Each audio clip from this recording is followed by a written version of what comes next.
எல்லாருக்கும் வணக்கம்ங்க. ஸோ இன்றைக்கி நம்ம என்ன வீடியோ பார்க்க போகிறோம்னா, ஒரு பல்க் ஐட்டம் எப்படி டெலீட் பண்ணுறதுக்கு பார்க்க போகிறோங்க. ஸோ ஆரம்பிக்கலாங்களா? ஸோ ஃபஸ்ட்டு ஐட்டம்ஸ்க்கு போயிட்டோம்னாக்கா, இங்கே வந்து எங்கேயுமே மென்ஷன் ஆகலை பல்கில் எப்படி ஒரு ஐட்டம் டெலீட் பண்ணணும்னு. ஸோ நம்ம வந்து இந்த மாதிரி நீங்கள் செக் பண்ணலாங்க.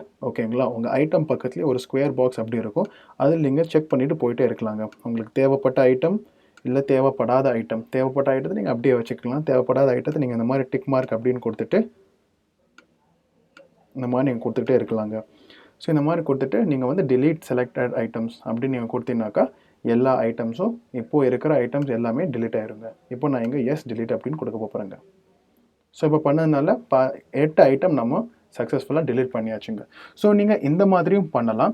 அப்படி இல்லைனாக்கா நீங்கள் இந்த மாதிரி பல்க் எடிட் ஐட்டம்ஸ், அதாவது நான் முன்ன ஒரு வீடியோவில் நான் சொல்லியிருக்கிறேங்க.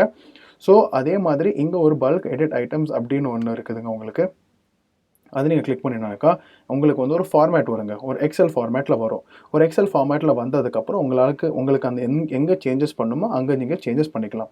ஸோ இப்போ வந்து ஒரு ஐட்டம், அதாவது ஒரு ஐட்டம் காலம் இல்லை ரோ, அதை கம்ப்ளீட்டாக நீங்கள் delete பண்ணிட்டாலே, அதை கம்ப்ளீட்டாக நீங்கள் erase பண்ணிவிட்டு மறுபடியும் அப்லோட் பண்ணால் டூப்ளிகேட் ஆகாமல் எந்தெந்த ஐட்டம்லாம் இருக்குதோ அந்தந்த ஐட்டம்லாம் அதே மாதிரி அப்லோட் ஆகிட்டு, இல்லாத ஐட்டம் மட்டும் நம்ம எக்ஸல் ஃபைலில் இருக்காது. அதாவது எக்ஸல் ஃபைலில் இல்லாமல் நம்ம இங்கே திருப்பி அப்லோட் பண்ணோன்னா நம்ம ஆப்பில் இருக்காதுங்க.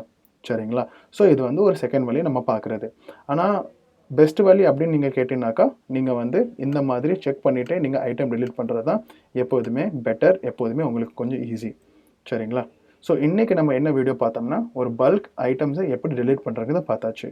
உங்களை அடுத்த வீடியோவில் சந்திக்கிறேன். நன்றி, வணக்கம்.